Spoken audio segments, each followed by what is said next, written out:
Last week was the shareholder meeting, and we learned a lot about Tesla, about their plans, about that gentleman in charge, Mr. Elon Musk. And there's a lot going on. There's the pay package itself, there's their ties to XAI, there's Optimus robots, and perhaps breakthrough on AI chips. Who knows? We've got a whole lot of topics here to cover, and that means I've got to get Brighter myself with Herbert from Brighter, who will do just that. He always does, and I appreciate it. Let's have a conversation. I'm Brian. Welcome to Futuraza. So, Herbert, you were there. I know because I saw you. You live streamed it. I saw myself on the channel. We hugged. Wild. You hugged me. Well, I had to get my hug in. You're like moving on to the next guest. I'm like, oh no. You don't get out of here that easy, baby. Yeah, that was fun. That was wonderful. You got some really good questions that you can ask today. That's fantastic. I did tip you off as to what's going on indeed, but you haven't heard the exact phrasing. So let's have a conversation about some of the more important things that came up from the meeting. On the pay package, with it being, some are calling it $1 trillion, some are calling it his second trillion, some are pointing out that it could be more. It could put his net worth way higher if you also count in things like X/XAI, the Boring Company to a much smaller extent, and SpaceX. Would this make him the first person possible to not only create a Mars colony, but fund it himself? Yeah, absolutely. It's becoming much more clear that way. So are you asking the question of whether or not he himself is going to be so rich, multi-trillion-dollar value that he can use money? Or are you asking that he's not like that? He needs the money, yes. But more importantly, he's creating businesses that's going to fund all of this, self-funded, right? How do you get to Mars? You need reusable rockets. Is SpaceX, is he funding it with his own cash to keep it afloat? No. SpaceX is making tons of money. Starlink is making tons of money. It's worth, I think, $400 billion at this point. That's the valuation. He owns, I am not sure, but 30+% of that. And that's just only going to double. It's only going to triple. But that is a business that's making a lot of money. Obviously, Tesla is going to make robots. Is he going to use his own cash for that? No. And he's going to probably create multiple new businesses as well. So everything he's doing is profitable. And that each of those businesses are going to grow to the point that even if he wasn't given this pay package, this performance award, he would have been a trillionaire anyways. Just in Tesla stock going up, SpaceX doubling, XAI doubling, even maybe Neuralink. Some people consider that. It's just getting on its ground now, lifting off. So yeah, in terms of his personal wealth, over $1 trillion, yeah, he would have gotten that even without the performance pay package. But with it, what would he do with that money? I don't know if he knows. He doesn't spend it on houses or cars or anything like that. He's probably, and I've been talking about this quite a bit, people just don't even realize Elon's going to create another new business and another new business and another new business every 2 years. It's just the way he is. And so, yeah, he's going to use that to fund those businesses. But yeah, it's so clear now that he's on his way to funding Mars and building all the tools and technology that's needed for Mars. It's so wonderful to watch him at work. The trillionaire thing is a sexy, juicy headline, but you're right. If you take just the 13% that Elon had of Tesla a week ago and do the math at an $8 trillion valuation, that's already $1 trillion before you count SpaceX and all the other things. It's unavoidable. And like the big YouTubers who can afford to buy any phone they want, they don't have to. People give them free phones. MKBHD is on team no phone case. And I said, I would be too if people sent me a new $1,000 phone every month. Why would I need a phone case? They're disposable. But I think you're right. He could fund it, but he wouldn't have to. If it is an available product, a research station on the moon, on Mars, there would be endless groups interested in funding that to participate. Good answer. Appreciate it. On XAI, the vote was not sufficiently overwhelming. The board did not make a recommendation as to how to vote. Is this shareholders' way of saying, we'll grok this deal later? No, that's not what happened. What Okay. happened was, What it happened, was Herbert? yeah. What happened was voters overwhelmingly, shareholders overwhelmingly said that we want to vote in favor of XAI, or for the Tesla board to take into consideration advisory that shareholders want them to look at an investment, some sort of relationship. We didn't specify how. However, so the votes for was higher than the votes against. The problem was that the abstaining votes, people who did not vote on this, is called abstaining, they are considered by the Tesla bylaws that they are no's. So even Elon himself, Elon Musk shares who abstained from this, because rightly so, he is a conflict of interest for him to vote in this. I think he should have voted, but he chose not to because it's conflict of interest. Otherwise, you have lawsuits and all that, I think. His votes mean no. So He it was voted a against it, in yeah, fact. yeah. Alexander Mertz and the team who put together this, who represented the shareholders to put forth this proposal, she's kind of like saying, we made a mistake in the wording. We should have reversed the wording so that people would have to vote no in order for this to work. So it was. So now it's in limbo.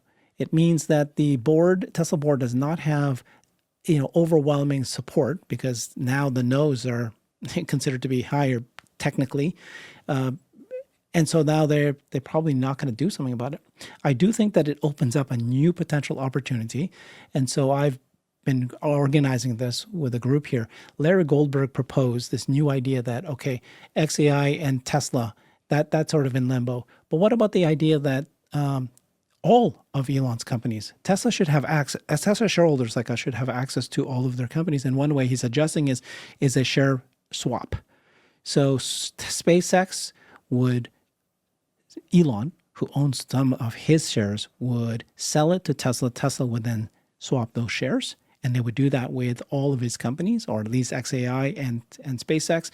And then what happens is, so this idea, now Tesla has potential to have some skin in the game for many of his companies.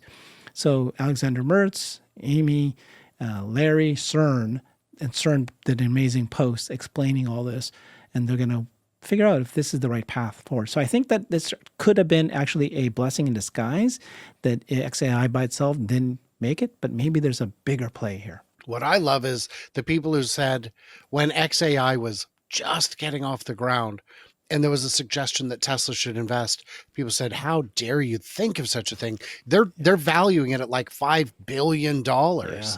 And now, of course, it is valued higher than $5 billion. It's around 400 billion. Could be Right, even higher soon. So Crazy that how means, fast that grew. Mm-hmm. yeah, like, well, but it was too high at 5, 10, 20 billion. And now we've missed the boat. So how many people said boats?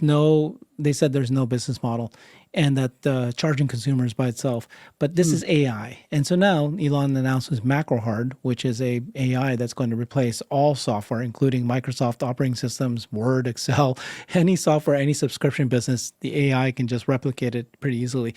Very clear business model, and big giant business model. So it's like, that's why you cannot underestimate the power of what they built here.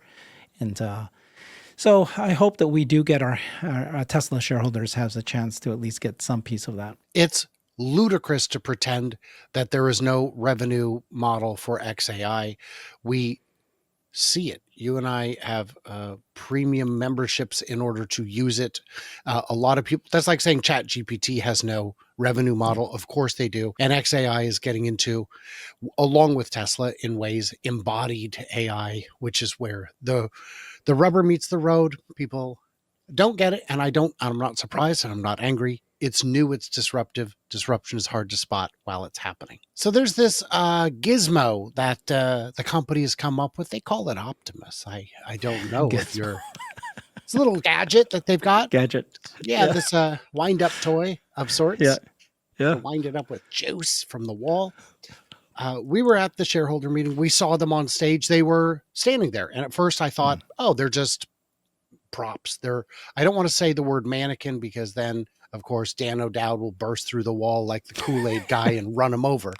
But and then when we sat down, I noticed they're swaying ever so. I was like, those are Those are on. Those are active. And then I let it just, oh, well, didn't think about it. And then, of course, they're dancing. I'm like, of course, Brian, you had the clues.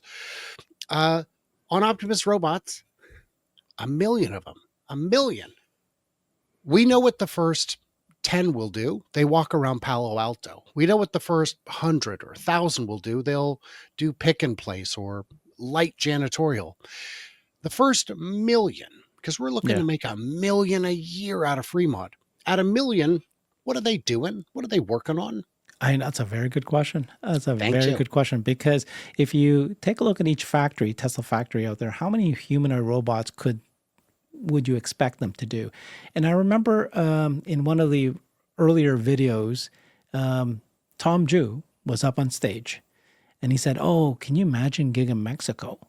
Once Giga Mexico gets going, we'll have 5,000 employees and 5,000 robots."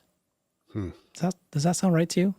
You know, Yes, for an unboxed factory. Yes. but I mean, like, let's just throw the numbers out. Let's say there's 50,000 per factory. Why would you need that many when the company only has 140,000 employees? Okay, good point. So let's say exactly. So that's a good way to put it, right? So let's say 30,000 Sure. Except robots. that you've got workers working 8 hours and not 20, 24. So Yeah. cut it in Okay. half So again. you're making the numbers less and less and less. Yeah. But let's just. The I'll point give is, you 30,000 a give me factory. 30,000. Fine, 30,000 for factory. So let's just round it up. 300,000 can go to Tesla themselves. That's a lot, but it's too much. And then of course there's suppliers. It doesn't make up the million, right? It doesn't. So I think that they will need, if you're doing 1 million per year already, at that point you need to have partners like Pepsi that steps up and says, we'll take 10,000 here, 10,000 there. There's no doubt to me. I think just now I just read that UB Tech, a Chinese robot company, announced that they have this mass deal, hundreds of millions of dollars, with a customer buying them. And again, if it's China, you're not so sure if this is like a back end government relationship, whatever it is. But this idea that there's going to be companies doing mass purchases is it's to me it's a no-brainer. I did a show with CERN last week, and he came up with even a bigger idea. He was saying that first, we already know that the top 50 companies in the world, they've already contacted Tesla and the other bot makers. We know that. So they're not dumb. And then there's this thing where there's going to be a chase, right? Who wants the first thousands? And let's say your Target versus Walmart. Well, if Target says, hey, I want the first 10,000, Tesla says, sure. What happens to Walmart? They have to wait 3 years before they can get, because there's limited numbers of that. And then what happens to their margins? And CERN's going to do a great show on this. He's going to show that. So what he thinks is going to happen is that Walmart there will actually be a bidding war. These companies will actually bid and say, hey, Tesla, choose us. And now I'll prepay, $1 million now, $10 million now for us to be sure that we're going to get these things. And so, yeah, I'm pretty sure you're going to get, that's more likely what's going to happen, as opposed to Tesla goes, I've got a gizmo. It's a gizmo here. Anybody want it? Anybody want it? No. Okay, No. I'll throw in some discounts. You can get 2 for 1. That's not what's going to happen, right? So I think that they will sell everything that they have, but I think you're right. At 1 million, there needs to be partners announced at that point. Yes, there needs to be a lot more use cases than we were expecting for the initial version 3.0. That might be 3.1 or 2 kind of. Maybe they could do some cleaning. Maybe you could have a module for like office, like squeegee stuff. Call it Windows 3.1. No, I think at 1 million you can still do pick and place, and there's enough for 1 million bots for pick and place. You just need multiple partners, SpaceX, all of the Starlink partners, every partner that Tesla has. The car manufacturers, their suppliers, all of those guys will probably buy for pick and place only. There's plenty. Don't worry. In the comments, someone will have gotten my joke Oh, I'm sorry, I missed. About Windows 3.1. Oh, Is the okay, cleaning sorry. module. That's all right. You were so excited. I can't blame you. Here's the reality. When you get to 10 million, 100 million, Yeah. the world is not enough. You're going to have to put them on Mars.